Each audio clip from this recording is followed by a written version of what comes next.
Hello, everybody.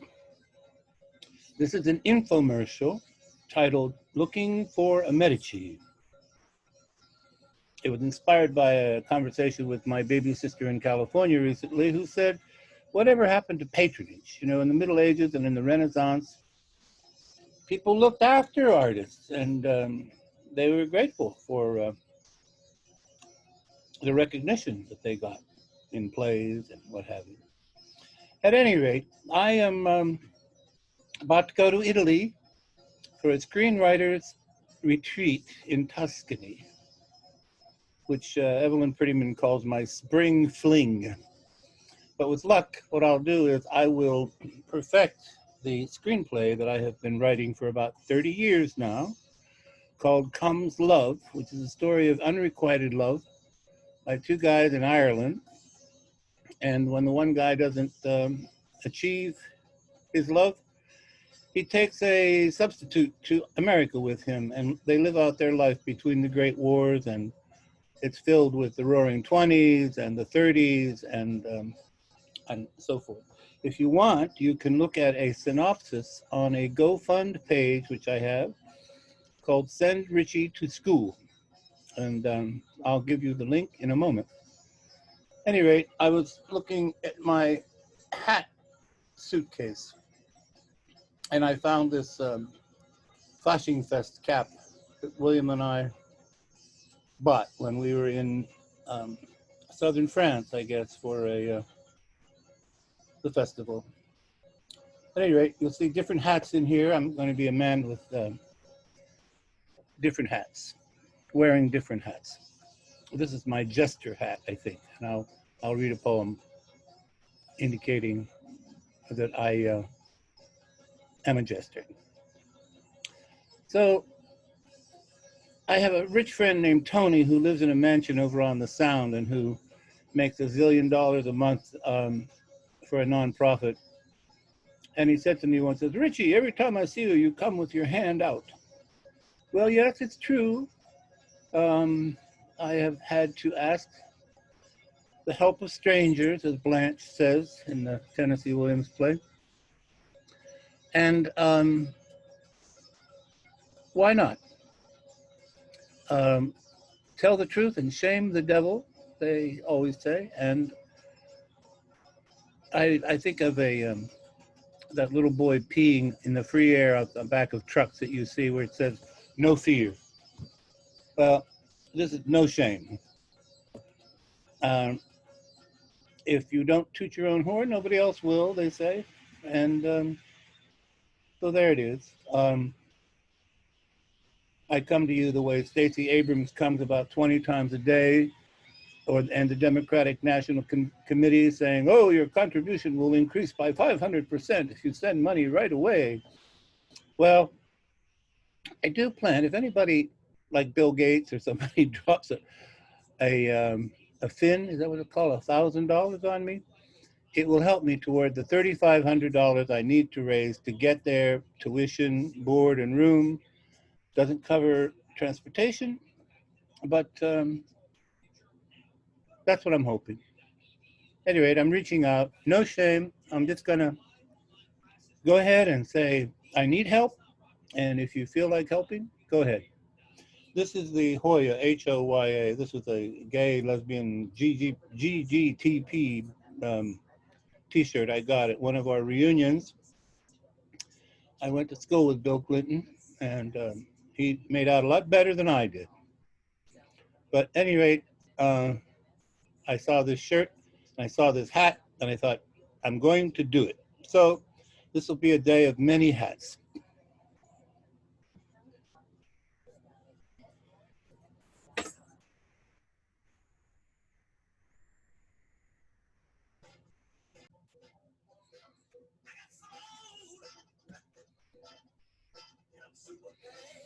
So here I am in my biker outfit. It's leather, made in Pakistan.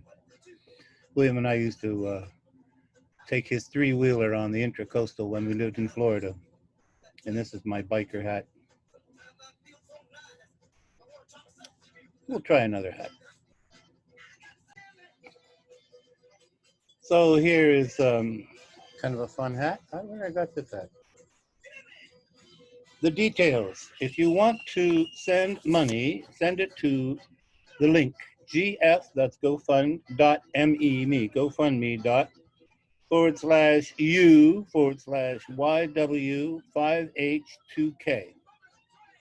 There it is, gf.me/u/YW5H2K.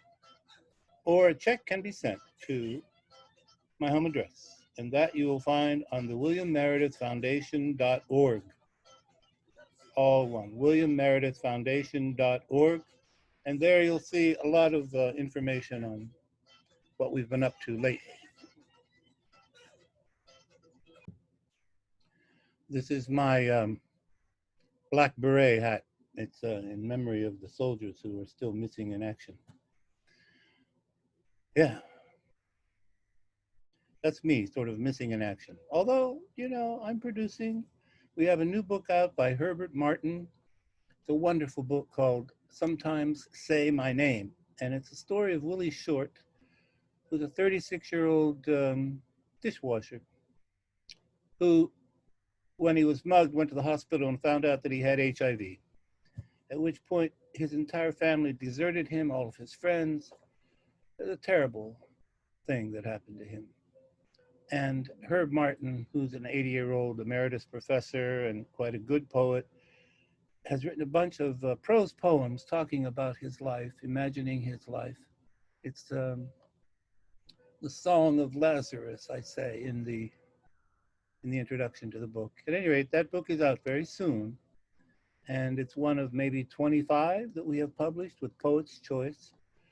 So I'm saying all this by way of giving you some credentials, what you get for your money if you help me finally get a producer and perfect this screenplay that I've been working on for 30 years now. It's a sequel to the E.M. Forster book, Morris, although I have my character set in Ireland. And I just wrote to Jack Hart, who's a playwright and novelist, and was our host for me and William on a number of occasions in Ireland.